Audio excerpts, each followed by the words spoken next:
আমরা প্রথমে একজনের হোয়াটসঅ্যাপ থেকে এই ইমেজটাকে কপি করে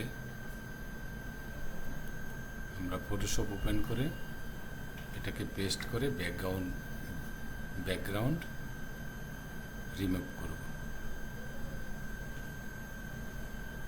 ফটোশপ ওপেন করেছি, এখান থেকে ফটোশপ নিউ ক্রিয়েট,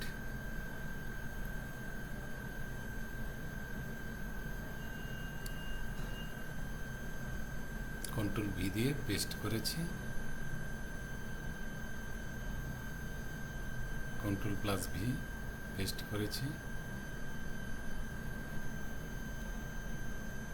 এখন উইন্ডোজ থেকে প্রপার্টিস স্ক্রল করে নিচে দেখতে পাবেন রিমুভ ব্যাকগ্রাউন্ড, অথবা উইন্ডোজ থেকে প্রপার্টিস ক্লিক করে প্রপার্টিস রিমুভ ব্যাকগ্রাউন্ড। দেখুন কত সহজে ব্যাকগ্রাউন্ডটি রিমুভ হয়ে গেল।